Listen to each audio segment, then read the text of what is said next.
국방부 장관이 될 수 없다라고 봅니다. 우선 후보자는 정치 군인입니다. 상당히 기회주의적인 처신을 해왔습니다. 문재인 정부로 정권이 교체됐을 때 후보자는 합참 작전본부장이었어요. 제가 받은 제보에 의하면 당시에 대장 진급을 위해서 문재인 정부와 민주당 사람들을 열심히 찾아다니면서 진급 로비를 했다라고 하던데 맞죠? 찾아다닌 적 없습니다. 후보자는 제가 당시 민주당 대표였으니까 잘 알고 있습니다. 후보자의 처신이 어떠했는지. 그리고 후보자는 윤석열 대통령하고는 언제부터 인연을 맺었죠? 처음 인연. 고등학교 때부터 맺었습니다. 그렇죠. 중앙고 3학년 학도 호국 단장 시절 윤석열은 2학년 후배여서 의기투합했다라고 알려져 있는데요. 후보자는 이렇게 민주당 인사들 아까 안규백 의원님 지적을 했지만 그렇게 잘 지내놓고 20년 10월에 국민의힘 당에 입당을 했어요. 그 당시 되짚어보면 언론이 검찰총장 현직 검찰총장 윤석열을 정치하러 나오라 이른바 조국 전 장관에 대해서 검찰 쿠데타라고 저는 알고 있는데 난동을 부릴 때 언론이 부추겼습니다. 한창 부추길 시점에 후보자는 향후의 정치를 생각해서 아마 국민의힘 당에 윤석열 대권 후보를 생각하고 입당을 했다라고 봐지는데 이런 걸로 봐서는 상당히 정치군인입니다. 그런 점에서 후보자가 우리 국민과 나라를 지키는 것이 아니라 대통령의 심기 경호 등 대통령만 지킬 사람이라는 우려와 비판이 제기될 수밖에 없습니다. 그것이 첫 번째 이유이고 두 번째는 이런 점입니다. 한간에는 계엄령 대비를 위한 친정체제를 구축 중이다. 그래서 후보자의 용도가 그것이다 라고 하는데 저는 근거 없다라고 생각지 않습니다. 후보자를 중심으로 대통령실과 국방부, 방첩사, 수방사가 하나의 라인으로 구축될 수 있습니다. 그것은 다음에 제가 지적하겠는데요. 방첩사라는 것은 군의 견제와 감시 기능, 특히 인사 조직에 대한 정보를 틀어지고 있죠. 조직의 부패와 권한 남용을 방지할 수 있는 사정 기능을 담당해야 되는데 이것이 대통령실 국방부 방첩사 수방사로 일심동체가 된다면 군 내부의 견제와 균형이 무너지는 것이죠. 그래서 계엄령과 같은 헌정 질서를 교란할 수 있는 위험에 빠뜨릴 수 있다라는 점에서 후보자가 결단코 그 국방부 장관에 임명될 수 없는 핵심적인 이유다 이렇게 생각을 합니다. 근거를 대겠습니다. 자, 윤석열 정권은 전두환 군부의 하나회처럼 김용현의 3대 군벌 형성이 되고 있다라는 말이 있습니다.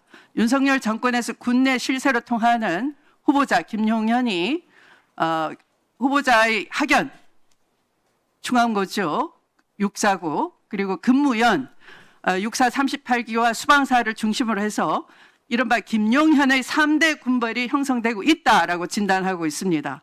그 유명한 중안파, 육사 38기, 전성시대, 수방사파 이렇게 요약이 될 수 있습니다. 후보자는 하나회, 알자회, 만나회, 나눔회, 독사파 다 들어보셨죠?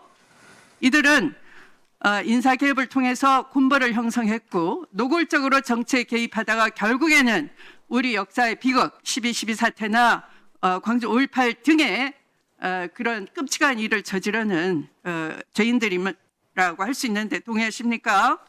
동의하지 않습니다. 네, 그렇게 얘기하시겠죠. 네.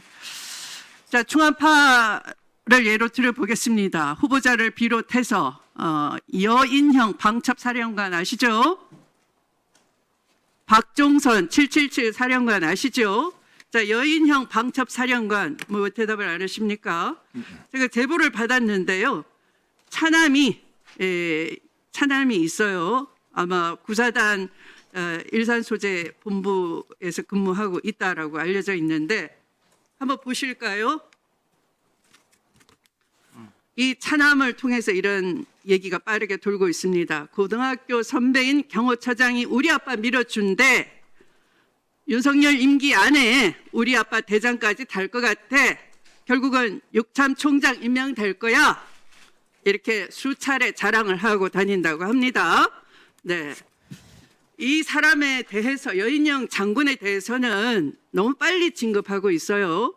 초고속 승진을 하고 있습니다. 보직도 핵심 보직, 꽃보직에 들어가고 22년 12월에는 중장 진급 코스로 불려 요직으로 손꼽히는 육참 정보작전부장으로 영전이 됐어요. 1년도 채 안 돼서 2023년 11월에는 중장으로 진급했고 현재 방첩사령관으로 나갑니다.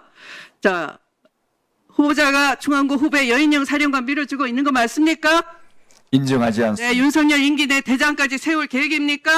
동의하지 않습니다. 네, 한번 지켜보겠습니다. 이렇게 장성급 중에 중앙고 출신이 주요 보직을 맡은 적이 있었습니까? 같은 학교 동문끼리 사조직화로 구축이 된다면, 자, 국방부 장관과 방첩사령관 같은 고등학교 출신 임명된 적 없어요. 아까 얘기한 대로 국정원 역할을 해야 되는 방첩사의 고유 기능, 견제와 감시 제대로 될 수 있겠습니까? 제대로 된 역할이 할 수 있겠습니까? 한동훈 법무부 장관 한 거 봤죠? 민간 관료에 대해서 인사정보 틀을 지고 과거 민정에서 담당하던 걸 본인이 직접 수행을 했어요. 그리고 군에 대해서는 이제 후보자가 그 자리에 가는 겁니다. 군 관료에 대해서는 후배를 통해서 진급 심사 시 조난 자료, 이른바 검정 자료 다 작성하는 막강한 권한을 감안할 때 이렇게 군이 후보자를 중심으로 사조직이 돼버린다면 군이 제대로 돌아가겠습니까? 국민을 위한 군이 되겠습니까? 대통령의 정권 보위를 위한 군으로 전락하지 않겠습니까? 그래서 후보자는 그 자리에 결코 가서는 안 된다를 지적하고 이거만 듣습니다. 추미애 의원님, 제가 시간 관리를 타이트하게 하고 있는데요. 보충 질의 때는 제가 조금 여유를 좀 더 드리겠습니다. 후보자님, 예, 감사합니다. 후보자님, 지금 추미애 의원님께서 질의를 해주셨는데 답변할 거 있으십니까? 네. 추미애 의원님 말씀 존중하지만 인정하지는 않습니다. 참 이런 발언이 군을 분열시킬 수 있다는 생각에 우려가 듭니다. 충암파 말씀하시는데요. 우리 군 장성이 400명 가까이 있습니다. 그중에 4명을 가지고 충암파는 이 자체가 군의 분열을 이렇게 조장할 수 있다는 그런 우리의 참 마음이 아픕니다. 핵심 보직을 얘기하는 거예요. 과거에도 준비하는 완벽한 사조직화 구축돼 있다. 그 엄중함을 얘기하는 겁니다. 그렇습니까? 질문할 때. 과거에도 장관과 방첩사령관이 같은 고등학교 동문인 적이 있었습니다. 그를 특정해서 한다는 것은 맞지 않다고 생각합니다. 후보자님, 저는 추미애 의원님께서 야당 의원이신데 이런 질의를 전 충분히 할 수 있다고 봅니다. 또 그동안 하나이나 이러한 쪽에 대한 부작용이 있었기 때문에 지적하실 수 있다고 보는데 이거는 저희 의원실에서 저도 이걸 우려적인 측면에서 바라봤고요. 의원실에서 조사를 좀 언론에 나와 있는 부분들을 조사를 한번 해본 적이 있습니다. 지금 충안고가 장성이 4명이에요. 맞습니다. 서울고 이게 틀릴 수 있습니다. 저희가 조사를 했기 때문에 서울고가 장성이 5명, 진주고가 5명, 순천고도 5명이에요. 또 저희 충남에 있는 공주사대부고가 4명이고 울산고도 4명이더라고요. 그래서 한 학교에 이 장성이 뭐 집중되어 있다 이렇게 보기는 좀 어려운 것 같습니다. 그래서 어쨌든 이러한 아닙니다. 이거는요 아니 이거는 위원장으로서 국민들의 이해를 도와야 되기 때문에 이 정도는 제가 할 수 있다고 봅니다. 그래서 이런 부분 박 의원님, 제가